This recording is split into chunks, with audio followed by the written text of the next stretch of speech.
Students, welcome again our free tutorial YouTube channel. This is Nisha Pawar. हम लोग यहाँ पे अकाउंटेंसी के बारे में स्टडी कर रहे हैं। अकाउंटिंग का हमने अकाउंटिंग प्रोसेस स्टार्ट किया था, जिसमें कि सबसे फर्स्ट स्टेप जो हमारा होता है वो होता है मेंटेनिंग वाउचर। कि सबसे पहले हम लोग वाउचर मेंटेन करते हैं। जो भी आपके ट्रांजैक्शंस हुए उनका हम लोग वाउचर बनाते हैं। वाउचर में आपके कैश वाउचर थे, क्रेडिट वाउचर थे, नॉन कैश वाउचर थे, तो हमने वो सब मेंटेन किए। उसके बाद उन्हीं वाउचर के हिसाब से हम लोग जर्नल में एंट्रीज करते हैं। अब जर्नल में एंट्री करने का जो प्रोसेस है वो हमारी दो अप्रोचेस थी, modern approach and traditional approach. उसमें से जो अप्रोच आपको बेटर तरीके से समझ आए आप उस तरीके से कर सकते हो। तो अभी तक हमने इतना स्टडी कर लिया है। इन सभी वीडियोस का लिंक आपको नीचे डिस्क्रिप्शन बॉक्स में मिल जाएगा। आज हम जर्नल में थोड़ा और आगे बढ़ेंगे, जिसमें कि हम लोग एग्जाम्पल्स लेते हैं जर्नल का, और इनमें कौन कौन सी एंट्रीज़ होती हैं, जर्नल में होने वाली एंट्रीज़ कितने टाइप की होती हैं। तो आज हम इन सब के बारे में स्टडी करेंगे। सो स्टूडेंट, जर्नल में जो आप लोग एंट्री करोगे वो आपकी दो तरह की होती हैं। फर्स्ट आपकी होती है simple journal entry and second is compound journal entry. अब सिंपल जर्नल एंट्री का क्या मतलब है कि आपको सिंपल जो भी, जैसे कि cash account debit to capital account, या फिर purchase account debit to cash account debit to sales account, मतलब आपको एक सिंगल एंट्री करनी है जिसमें कि एक अकाउंट डेबिट होगा और दूसरा अकाउंट क्रेडिट होगा। तो उस एंट्री को हम लोग बोलते हैं सिंपल जर्नल एंट्री। उसके बाद सेकंड इसमें है कंपाउंड जर्नल एंट्री। तो कंपाउंड जर्नल एंट्री वो होती है जिसमें आप दो से ज़्यादा अकाउंट को इंक्लूड करते हो। इसमें एक अकाउंट डेबिट होता है या फिर दो अकाउंट क्रेडिट होते हैं, या फिर इसका उल्टा हो सकता है कि दो अकाउंट डेबिट हो और तीसरा अकाउंट जो है वो क्रेडिट हो। मतलब दो अकाउंट से ज़्यादा अगर अकाउंट आप यूज़ कर रहे हो किसी एंट्री में तो उसे हम बोलते हैं कंपाउंड जर्नल एंट्री। या फिर देखो, कुछ ट्रांजैक्शन ऐसे होते हैं जो सेम होते हैं। जैसे सपोज हमने रेंट पे किया, सैलरी पे की, वेजेस पे की, तो तीनों केसेस में क्या हो रहा है कि आपके एक्सपेंसेस ही आप लोग पे कर रहे हो। तो तीनों की एंट्री अगर आप सेपरेट करोगे तो एंट्री आपकी हो जाएगी sales account debit, salary account debit to cash account, wages account debit to cash account, rent account debit to cash account. तो तीनों केसेस में क्या हुआ, आपकी कैश अकाउंट को आपने क्रेडिट किया, ठीक है, और सैलरी को डेबिट कर रहे हो, वेजेस को डेबिट कर रहे हो और रेंट को डेबिट कर रहे हो। तो इसके लिए हम एक कंपाउंड एंट्री कर सकते हैं कि हम सैलरी डेबिट कर दें, रेंट डेबिट कर दें, वेजेस डेबिट कर दें और to cash account. Cash account में तीनों का जो अमाउंट होगा वो एक साथ टोटल करके हम लोग डाल सकते हैं। तो इस तरह से जो एंट्रीज होती हैं उन्हें हम बोलते हैं compound journal entry. Now student, here the example, journalize the following transactions. आपको इन सभी ट्रांजेक्शन्स को जर्नलाइज करना है, जर्नल में इनकी एंट्रीज करनी है। इसमें आपको डेट मेंशन की हुई है 2017 जनवरी 1 स्टार्टेड बिजनेस विद कैश। जनवरी 1 को उन्होंने अपना बिजनेस स्टार्ट किया ₹50,000 से। Then January 3 paid into bank 40,000। January 4 took loan from Amit in cash 5,000. January 5 sold goods to Mohan 22,000. January 9 goods returned by Mohan being substandard 2,000 rupees. January 15 bought furniture for office use against check 9,000. January 22 purchased goods 10,000. January 25 paid rent, paid wages। Rent पे किया है 10,000 rupees का and wages पे किए हैं 5,000 rupees के। उसके बाद January 30 paid interest on Amit's loan, Amit के लोन पे इंटरेस्ट पे किया है। तो देखो, ये हमारा जर्नल का फॉर्मेट होता है। सबसे पहले डेट का कॉलम बनेगा, फिर पर्टिकुलर्स का, देन एल का मतलब होता है लेजर फोलियो, कि ये वाली एंट्री आप लेजर में किस पेज पे पोस्ट करोगे तो आपको वो नंबर यहाँ मेंशन करना होता है। उसके बाद डेबिट का कॉलम डालोगे, जो डेबिट वाले अमाउंट आएगी वो डेबिट कॉलम में आएगी, जो क्रेडिट वाली अमाउंट आएगी वो क्रेडिट कॉलम में जाएगी। सबसे फर्स्ट हमारी एंट्री है जनवरी 1 को। क्या है transaction, started business with cash. Cash में आपने बिजनेस स्टार्ट किया है, आपके बिजनेस में कैश आया, मतलब एसेट इंक्रीज हुई है और लायबिलिटी भी इंक्रीज हुई है। कैपिटल एक तरह से हमारे लिए लायबिलिटी होती है हमारे बिजनेस के लिए, कि ऑनर ने बिजनेस में पैसा लगाया, अब हमें उस कैपिटल पे पैसा कमा के उसको देना होता है, ठीक है। तो बिजनेस के लिए जो कैपिटल होती है वो एक तरह से लायबिलिटी होती है। तो एंट्री यहाँ पे हम लोग करेंगे cash account debit to capital account.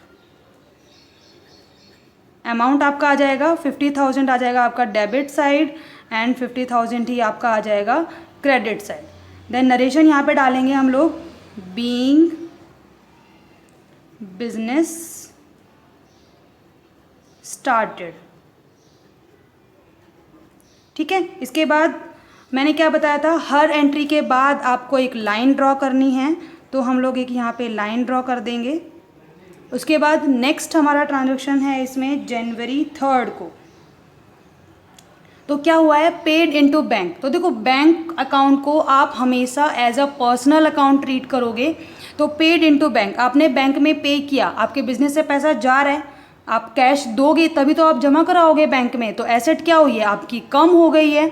ठीक है, और बैंक में पैसा बढ़ गया है, तो यहाँ पे एंट्री आप कर दोगे बैंक अकाउंट डेबिट, या फिर पर्सनल के हिसाब से मान सकते हो कि बैंक कौन है, रिसीवर है यहाँ पे।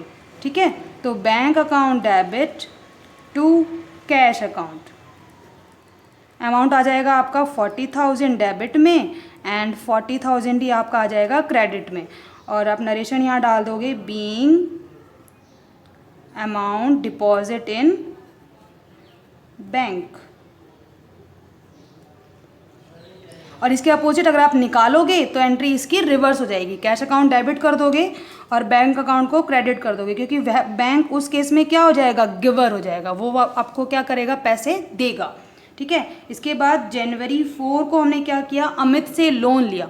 अब अमित से लोन ले रहे हैं, हमारी लायबिलिटी इंक्रीज हो रही है, पैसा आ रहा है तो एसेट इंक्रीज हो रही है, तो अमाउंट एंट्री यहाँ पे आपकी हो जाएगी कैश अकाउंट डेबिट, और जिससे लोन लिया है हम उसी का नाम मेंशन करेंगे, अमित्स लोन अकाउंट। ठीक है, अमाउंट आ जाएगा आपका 5,000 डेबिट में एंड 5,000 ही आपका आ जाएगा क्रेडिट में। नरेशन हम लोग डाल देंगे, being loan taken from Amit. फिर से एक लाइन ड्रॉ करेंगे। देन नेक्स्ट हमारी एंट्री है जनवरी 5 को। तो जनवरी 5 को क्या हुआ है, सोल्ड गुड्स टू मोहन। जब हम सामान बेचते हैं तो क्या करेंगे, सेल्स अकाउंट को हम लोग क्रेडिट करेंगे। और देखो यहाँ पे मोहन से आप लोग सेल कर रहे हो, मोहन को आप लोग ने सेल किया है, तो क्या हो गया, एक तरह से नाम है उस बंदे का, तो इसको हम क्रेडिट सेल ही मानेंगे। तो एंट्री यहाँ पे आपकी हो जाएगी मोहन डेबिट। अगर आपको अकाउंट लगाना है तो मैंने बताया था एपोस्ट्रोफी एस लगा के देन अकाउंट लिख सकते हो, या फिर सीधा ही आप Mohan debit to sales account लिख सकते हो। अमाउंट यहाँ पे आपका आ जाएगा 22,000 एंड 22,000। नरेशन हम लोग डाल देंगे, being goods sold to Mohan. ठीक है, देन अगेन हम लोग लाइन ड्रॉ कर देंगे यहाँ पे। नेक्स्ट जो हमारा ट्रांजैक्शन है वो हुआ है आपका जनवरी 9 को। इसमें क्या है, गुड्स रिटर्न बाय मोहन। देखो मोहन को हमने सेल किया था, तो मोहन ने हमें गुड्स रिटर्न कर दी, मतलब क्या हुआ है, सेल्स रिटर्न हुआ है। अगर सेल्स और सेल्स रिटर्न दोनों का हमेशा अपोजिट एंट्री होगी, परचेज और परचेज रिटर्न की भी एंड सेल्स रिटर्न की भी। परचेज को हम डेबिट करते हैं तो परचेज रिटर्न को क्या करेंगे, क्रेडिट करेंगे। सेल्स को हम लोग क्रेडिट करते हैं तो सेल्स रिटर्न को हम लोग क्या करेंगे, डेबिट करेंगे। तो इसकी एंट्री यहाँ पे आपकी हो जाएगी सेल्स रिटर्न अकाउंट डेबिट। और किसने रिटर्न किया है, मोहन ने। ठीक है, टू मोहन, ये आ जाएगा आपका 2,000 रुपीज़ इसकी अमाउंट। ठीक है, इसके बाद नेक्स्ट हमारी एंट्री है boat furniture for office use. Office use के लिए फर्नीचर परचेज किया है जनवरी 15 को। तो एंट्री क्या हो जाएगी, आप जब फर्नीचर क्या होता है हमारे लिए, एसेट होता है। जब एसेट आप परचेज और सेल करोगे तो एसेट के नाम से ही एंट्री होती है। जब हम लोग गुड्स सेल परचेज करते हैं तो वहाँ पे परचेज और सेल्स अकाउंट डालते हैं। ठीक है, तो यहाँ पे एंट्री हो जाएगी आपकी फर्नीचर अकाउंट डेबिट। और क्या बोल रहा है वो, अगेंस्ट चेक। चेक से हमने खरीदा है, तो यहाँ पे कैश अकाउंट को क्रेडिट ना करके हम किसको करेंगे, बैंक अकाउंट को क्रेडिट करेंगे। अमाउंट आपका आ जाएगा 9,000 एंड क्रेडिट में भी आ जाएगा 9,000। इसके बाद जनवरी 22 में आपने परचेज गुड्स, यहाँ पे कुछ भी मेंशन नहीं है, ना ही कैश ना ही क्रेडिट, तो हम उसको कैश ही मान के चलेंगे। तो एंट्री यहाँ पे आपकी हो जाएगी purchase account debit to cash account. Amount आपका आ जाएगा 10,000 एंड 10,000। इसके बाद paid rent and paid wages. अब इसकी हम लोग कंपाउंड एंट्री करेंगे। देखो क्यों करेंगे, बिकॉज हम लोग दोनों हमारे एक्सपेंसेस हैं और दोनों एक्सपेंसेस में आपका कैश ही क्रेडिट होगा। तो कैश को 2 बार क्रेडिट ना करके हम एक बार ही टोटल अमाउंट से क्रेडिट कर देंगे। तो यहाँ पे एंट्री हो जाएगी आपकी rent account debit, wages account debit to cash account. ठीक है, 10,000 आप रेंट में डाल दोगे और 5,000 आप वेजेस में डाल दोगे एंड 15,000 में आपका आ जाएगा कैश में क्रेडिट। इसके बाद लास्ट जो आपका ट्रांजैक्शन है वो है paid interest on Amit's loan. आपने अमित के लोन पे इंटरेस्ट पे किया है, आप पे कर रहे हो, तो ये भी एक तरह से अगर आपका खर्चा है तो इसको भी आप यहीं पे डाल सकते हो, इसी में डाल सकते हो, interest on loan account debit to cash account, क्योंकि ये भी एक्सपेंसेस है, इसमें भी आपका कैश ही क्रेडिट हो रहा है। ठीक है, तो इस तरीके से हमारी सारी एंट्रीज होती हैं। तो ये था हमारा एग्जाम्पल ऑफ जर्नल कि जर्नल में आपको सारी एंट्रीज़ कैसे करनी है। इसके बाद कुछ स्पेसिफिक ट्रांजैक्शंस हैं जिनको कि हमें कैसे कैसे ट्रीट करना है, उसके बारे में हम लोग नेक्स्ट वीडियो में स्टडी करेंगे। तो अगर आपको आज वाले किसी भी टॉपिक में कोई डाउट है तो आप हमारे कमेंट सेक्शन में कमेंट करके पूछ सकते हैं। Thank you.